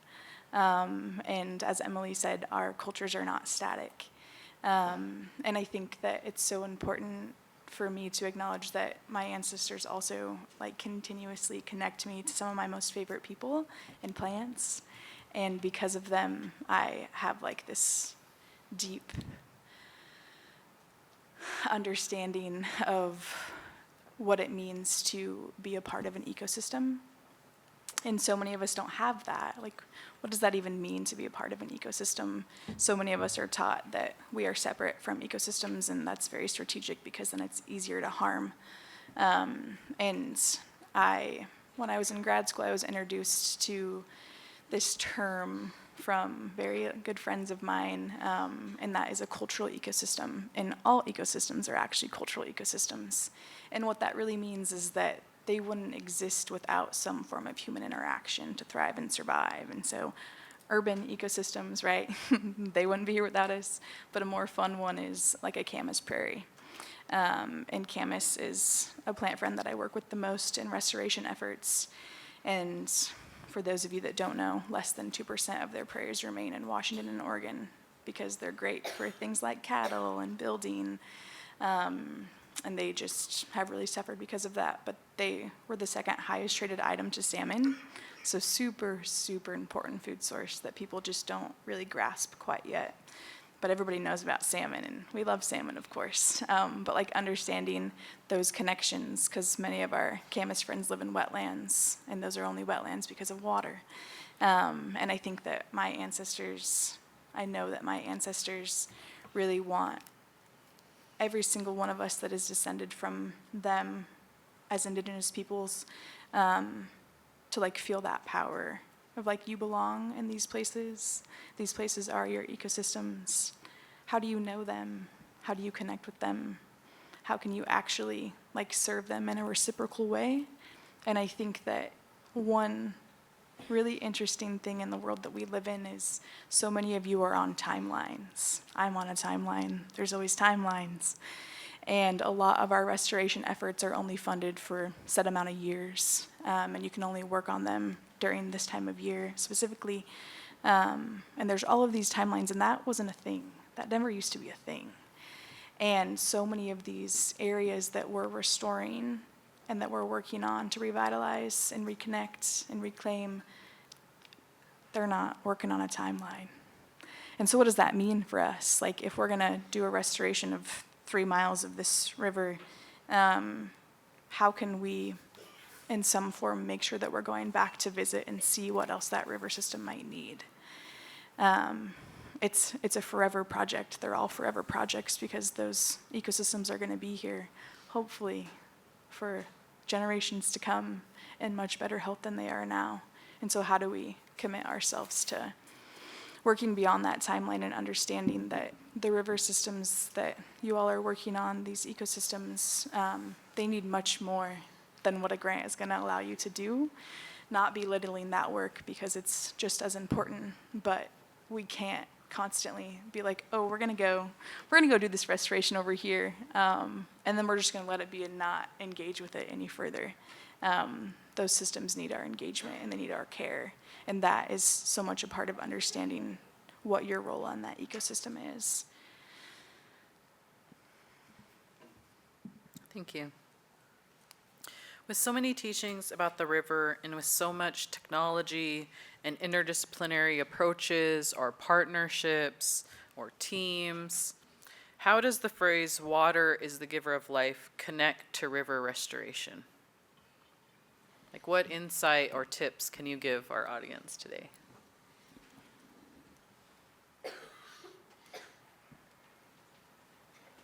Well, it takes the clean water but we need to remember how these rivers were designed by the Creator, where He made the falls and the gravel beds. The water was always clean because the river was self-cleaning. And when they put the dams in, they stopped that process.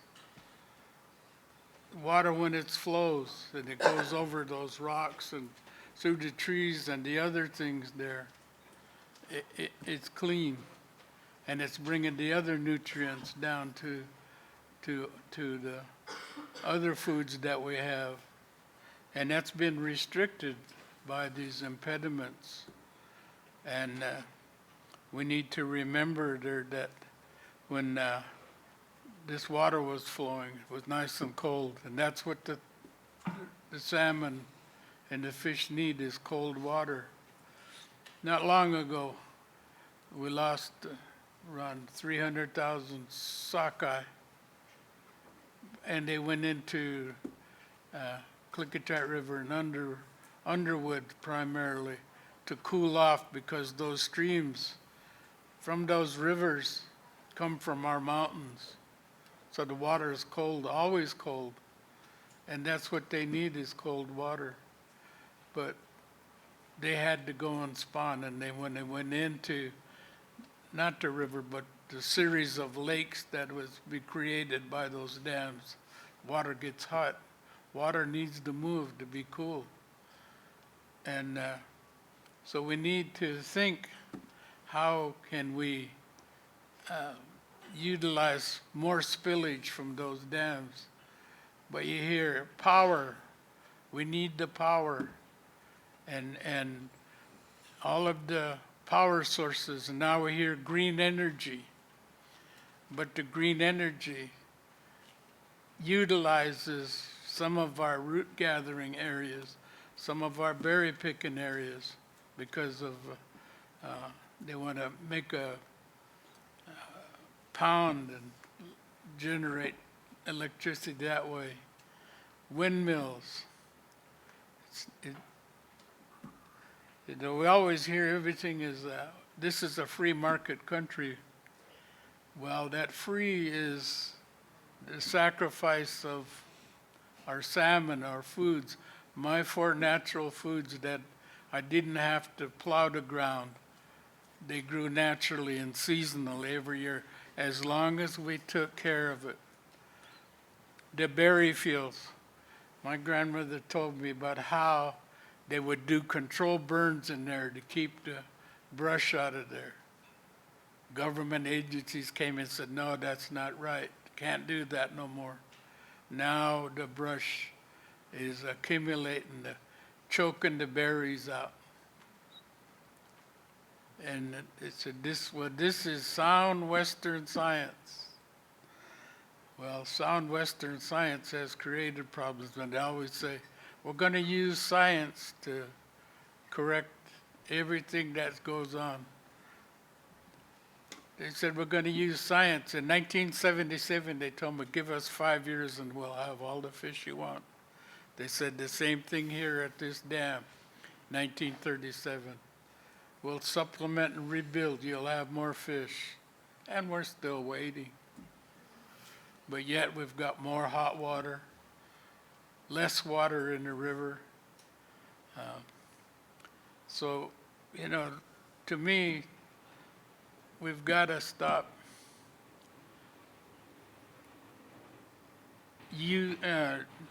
undercutting our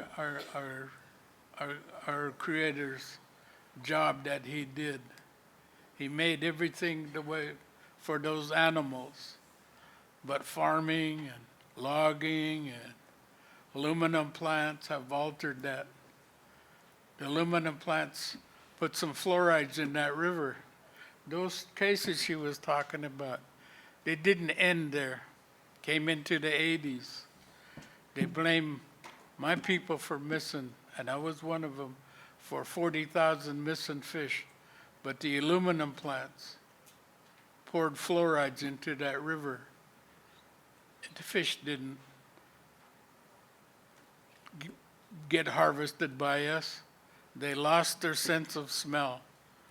Those rivers, when they come out and they're cold, when the salmon are coming back, that's the trail they follow. When the rivers, when they put their streams into this main stem Columbia River, that trail is still in there. The scent of that river is still there in their mind. So that's why they head back to where the streams are. But they're losing that because of all of the chemicals, all of the, everything that is put into that river. So, we can't sacrifice too much more. Because he asked me, well, I had one lady, when I was talking to her, she says, you guys ought to be glad that we gave you this. She said, we gave you lands, we gave you fishing rights. We gave you welfare. I said, welfare? I said, we didn't need welfare until you guys got here. You took away our food, limited our access to these foods by diversions. Where I lived in Wakaikas, a little stream, we used to go over there and cool off in the summertime. Those fish used to come in there, salmon and steelhead, into that, because that was the only source of fish in that river. And they altered it. Science has altered the behavior of the salmon. And they would swim we'd be in that little pond cooling off, and they'd swim around there with us. Then they'd go out and go on up, resting. See, they need those resting areas. And we need those marshes that the beaver creates for the smolts. There's a lot of things there that this water creates, and that's predators of those smolts that's coming down. There's birds here that never been here before. Pelicans, cormorants, and terns. They're consuming those smolts, but yet they blame us. Then the pinnipeds, the ones that escaped, they consumed them coming in, the sturgeon population. They've decimated those fish into the 8, 10-footers. They throw them around like little toys. So we need not only to clean the water, we need to control the avians, the pinnipeds, and the predator fish that are consuming those smolts. And then we will have our food source back again. But as we need to cool the water down because they thrive on hot water. So, and the rest of that story about that 40,000 missing fish, the states of Washington and Oregon blamed us for overfishing. And there's never been a case that our people ever overfished. When we managed this river, there was millions of fish. And when the settlers got here, especially the Scandinavians, they knew how to fish. They tried to catch every fish in this area down here below this dam, not thinking of escapement. So we need to learn that. Every animal has a role in this water development, whether he's a bear, whether he's a beaver, whether he's a cougar. They all do that. And all of the animals, they have a role. They control the predators. They control the amount of elk and deer so that the grasses will still hold that water. Doesn't take a scientist or a biologist to understand that ecological, how the animals and everything is connected. And when they're connected in a good way, I'm a wealthy person because I have my access to my foods. So water, to me, is if we can figure out how to flow, get good flows from that around those dams, get some of that sediment out, let our beer, There's spawning beds right here along this river here, Eagle Creek, Herman Creek, all of those are, that was our fishing places, our village sites where we'd camp. So, we don't have too much left to give as tribal people, in my mind. But we need both of our sciences to correct this problem and get the water flowing. If you got flow in the water, then that's going to fix it, all of the other problems. I better quit. That's it. Hard to follow. When the Dorshak Dam was finally built, my dad and my parents were living in Spokane, Washington at the time, and they heard that that date had come. They closed the gates, and the pool began to fill. So, the death of that North Fork drainage began right then for that lower part of the pool, and my dad more or less dropped everything, ended his whole life that he was building in Spokane to move home so that he could help protect what was going to be left. He took my older brother and my mom down into the North Fork so they could watch it fill. He knew an old road, that was our country, our homeland. So he knew an old road that wasn't gated, that they weren't guarding, because they had guards everywhere. They couldn't go in because it was a dangerous time. It was filling. They didn't know if you'd get out.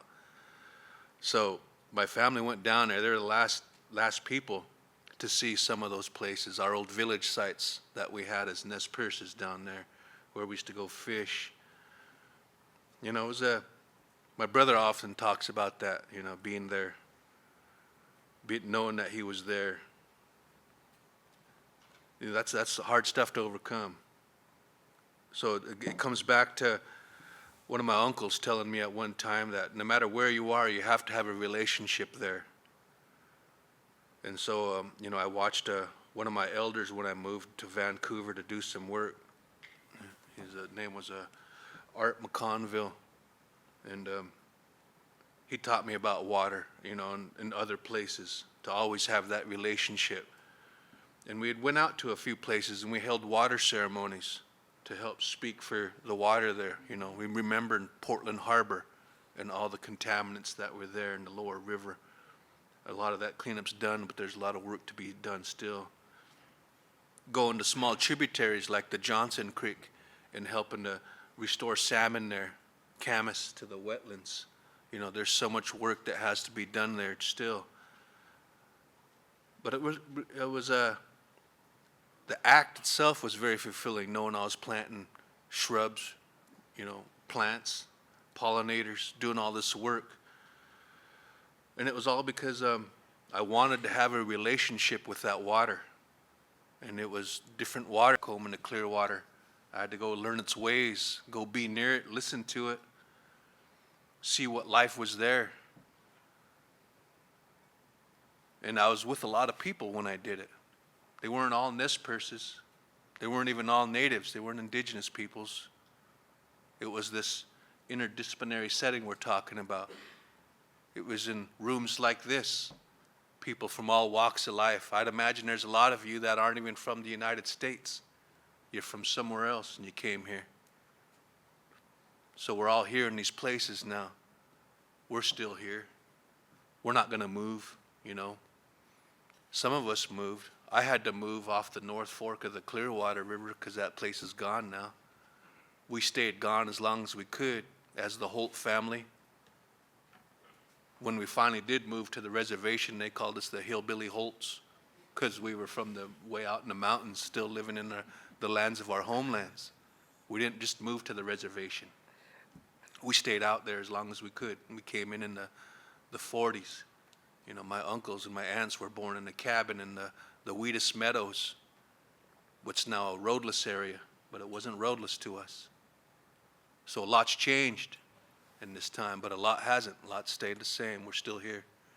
And now we're neighbors. And I doubt any of you are going anywhere, so we're going to stay neighbors.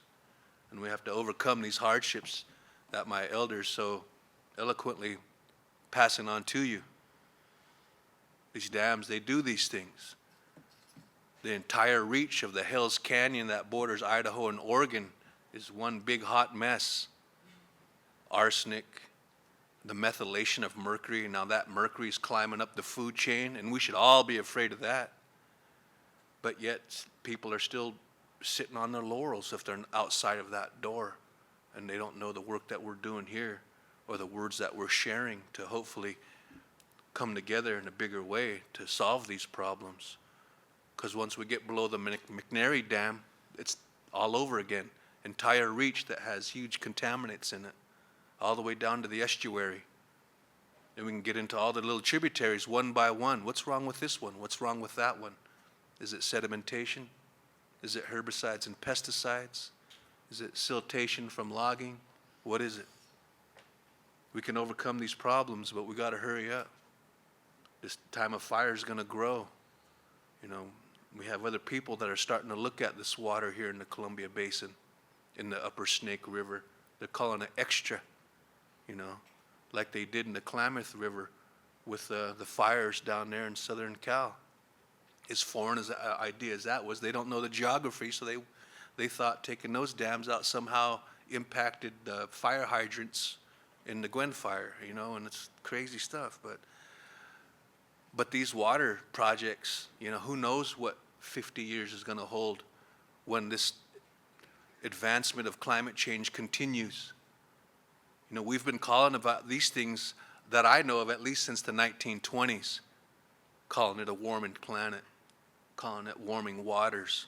We've seen this since then. 100 years now we've known climate change was here. And now we're all catching up. We've waited for Western science. And now you're here and we're glad for it. So we hope that you can take this traditional knowledge that the place-based peoples that you will be neighbors to, the indigenous peoples that you live next to, will have some of the traditional ecological knowledge that you should reach out to. You know, have that uncomfortable moments that you can forge these relationships, because we're not going anywhere. We will maintain our neighborliness. We're not going anywhere. So that's just some of the stuff that I was thinking about as we talk about this giver of life. You know, all these impoundments are hurting so much. You know, those lower Snake River dams need to come out, and we're going to spend everything we have to take them out as Nez Perces, because, you know, so many of those endangered species are up above that reach, up in our homelands, and it's the tumult that we were taught, that sacred responsibility that our Creator gave us, as was talked about here. We hold that to water. We hold that to the fish, to the wildlife, to the trees and the bushes. So we have our work cut out for us, and we're glad that there's so many of you that can fill this room up. In 4 hours, I was told that conference filled up. Man, we need this. Water needs it. So thank you very much for being so staunch in your want to do what you can do for the water.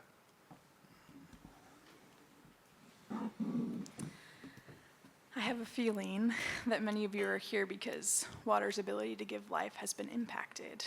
And the question is, how does river restoration relate to water as the giver of life?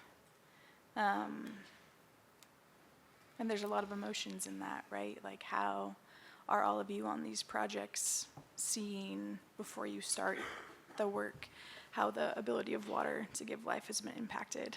And many of us have this privilege of access to water, and many people don't. So many people already are feeling the impacts of unhealthy water systems, and so many more than human relatives have been feeling that for decades.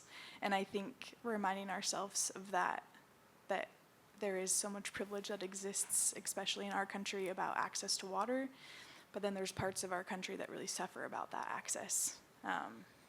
Because, you know, that's how it all works in this country, unfortunately. But I think understanding that our water systems are what cultivate so much of our culture, they're the only reason why my culture exists.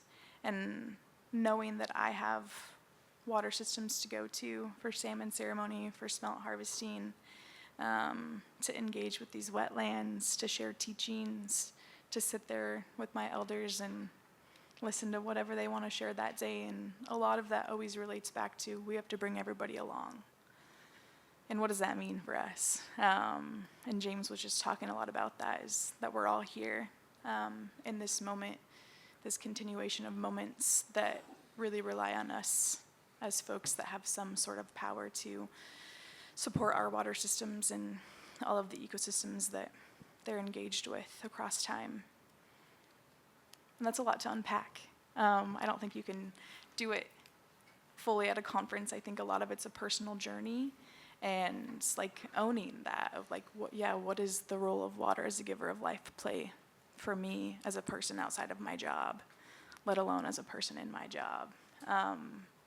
And there's so much at stake, and we have to continue to exist every day and do our civil duties. And so how do we not fall down into doom, which has been present in my life these days. And I've been really trying to figure out how to balance that, and coming back to things like water and different aspects of my culture and my teachings that really ground me are what, keep me going. And as I was driving in this morning from Portland, it was so beautiful out. And I'm not normally driving before 7 a.m. But I was on I-84, and one of my really important medicines in my life are osprey. And normally I'm only driving lengths of I-84 in the summertime when they're hanging out. And I have so much love for osprey, and they connect me so much to water. One of my most beloved memories of engaging with osprey is I was out where the Lewis River meets the Columbia with one of my elders and one of my bonus parents, and the osprey were going crazy because there was some beings in the water that were drawing their attention in, and they were just all over, and we were out there doing some ceremony work, and an osprey just drove right in front of us and caught a fish. I'm just living my life out here. And I think it's so important for us to always be aware of the interconnectedness of things. Western world is very linear. We're in a box, one way. And I try to, as a colonized person, right, because I was brought up in a Western world and also my cultural world, but public education and academia, all of these things. And I continuously do my best to walk in a relational worldview instead.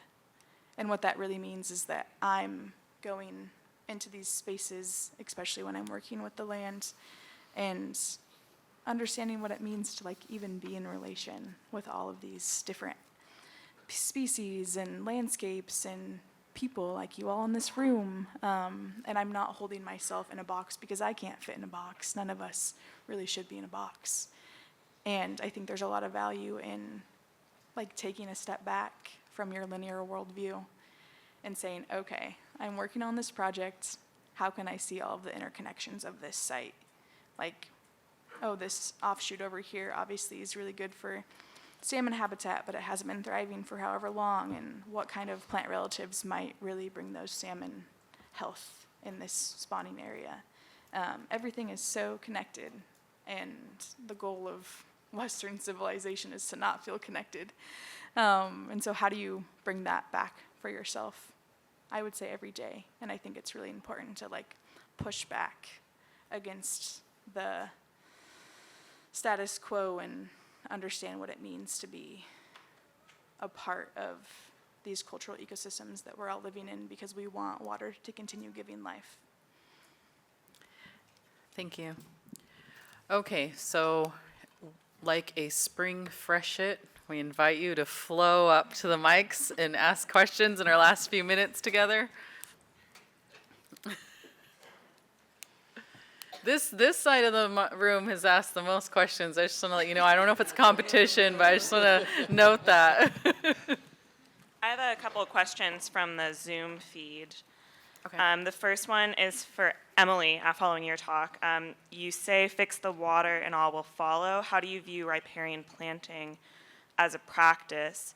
Should we be intervening in this way to accelerate riparian recovery? I mean, that's a lot of layers and dependent on the factors, but typically with riparian restoration, you have to figure out if you have the water rights and if you have full access to the land. And typically and unfortunately, a lot of times when you're doing management or plans, you don't have the water rights or you don't have control over how the water is going to flow. So yeah, it definitely is going to impact your riparian plantings. So ideally, you have control of that and you have good partnerships with your neighbors so that you can have the most control possible, but that's not always the ideal. Wait, we gotta let this side of the room go. Shea, Jordan, Jimmy, and Shea. Hey everyone, I'm a proud member of the Dene Nation from Flagstaff. I'm curious to know, so I'm relatively young in my career, and something I struggle with in terms of our combat against climate change is like being jaded. And so I was wondering if you could give us, particularly young folks in the room, encouragement to keep going and not to allow our situation to overshadow progress that we've made.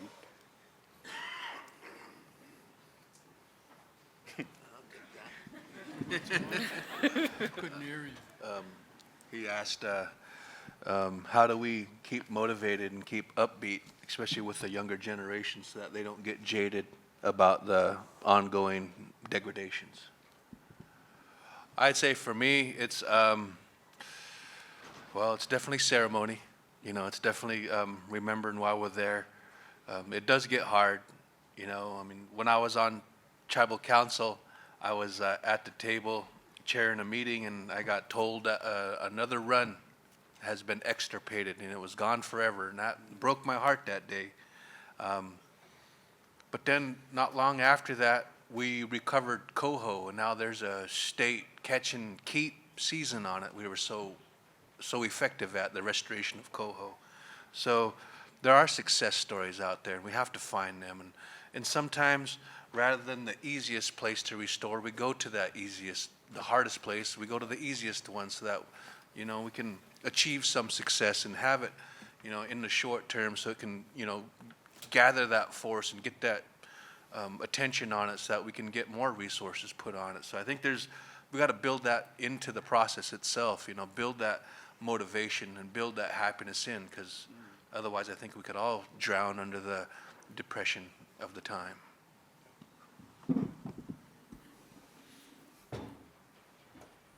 Are you, is he native? Are you native? Yep.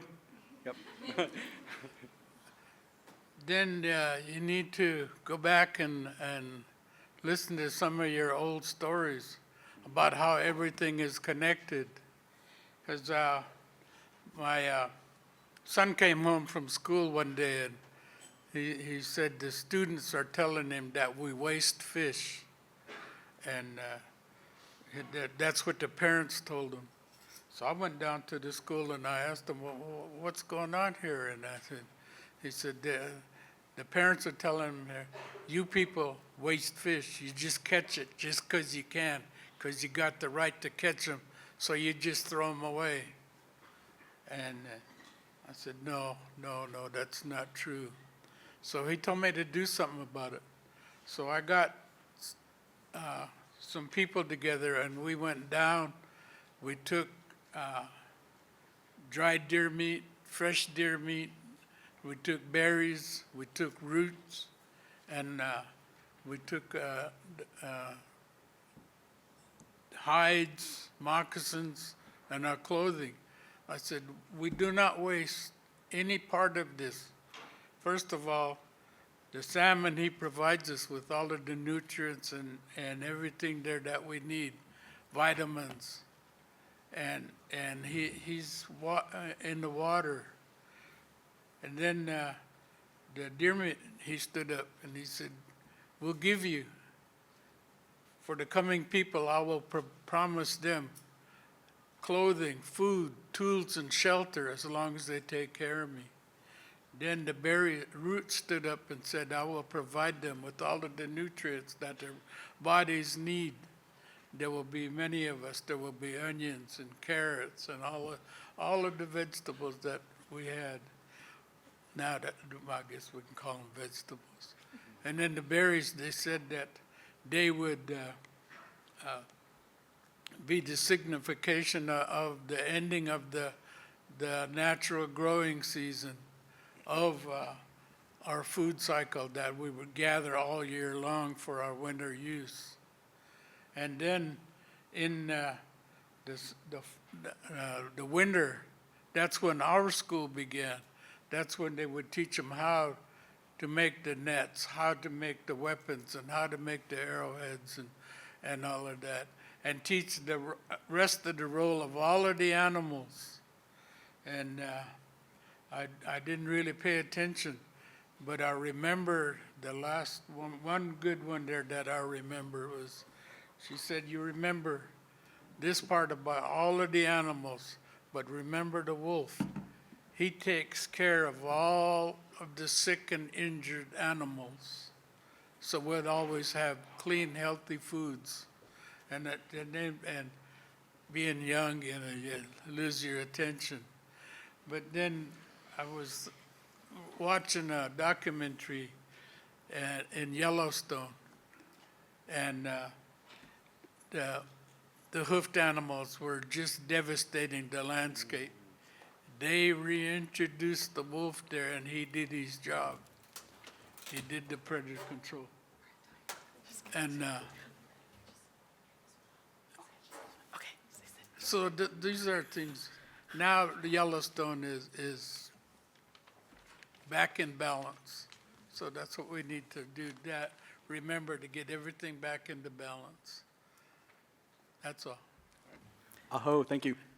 We can have one more question, but I also want to remind you quickly that we will be at the Confluence booth right outside. Yes, go ahead. Hey, thank you all so much for taking the time to come share with us today. I just had a question. I'm a project manager for a regional fisheries enhancement group in Washington, and we spend a lot of time going back and forth with the Corps over how many cubic yards we're moving from which wetland and taking out of what stream, and we spend a lot of time in the metrics, and sometimes that overwhelms our ability to remember why we came to do this in the first place. So I was wondering if you could share a strategy that you use for grounding yourself, to pull yourself out of the metrics and back into the reality of why we're here. So thank you. Remind them of the water quality, because they're always saying that this water is not of good quality oxygen levels to support large numbers of fish. They just want to keep it even keeled there where there's no rebuilding, so that they continue to power irrigation and navigation. That's the bottom line. That's why these dams were put into place, for that. So they use oxygen levels to keep the numbers down. Oxygen, the water can't support them, but yet when they get it flowing, they will have the oxygen and all of the other things there. That's just the short one. There's a lot more to it. I'll be quick because I want to honor everybody's time. For me, what I do is I step outside in the urban landscape, outside of the urban landscape, wherever I might be, and I look for a plant friend. And obviously it's different depending upon the season, but I look at how they're showing up that day. And right now, we're leaning on Doug fir and cedar, and I mean, some of our spring friends are really thriving right now, and popping up already. But that's what I'll do if I'm feeling really caught up in other details that aren't necessarily making me feel connected to the overall goal of the project. I'm like, okay, who's showing up outside today, and how can I show up for them, because they're always showing up. And I think that's really valuable, is like, how are we honoring these plant and animal relatives and water relatives that are continuously showing up, no matter how much harm has been done? And like, how can we reciprocate that form of like always being present? Thank you.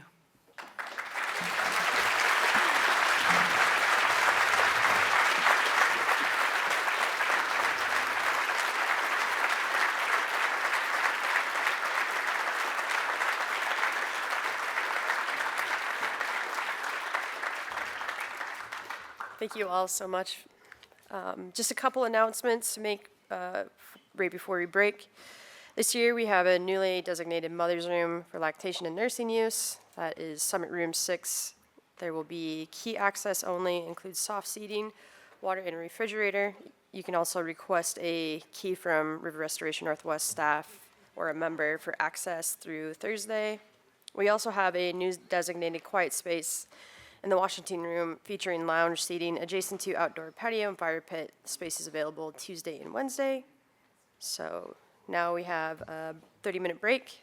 Help yourself to refreshments, and we'll see you back at 11. Again, thank you so much, Confluence.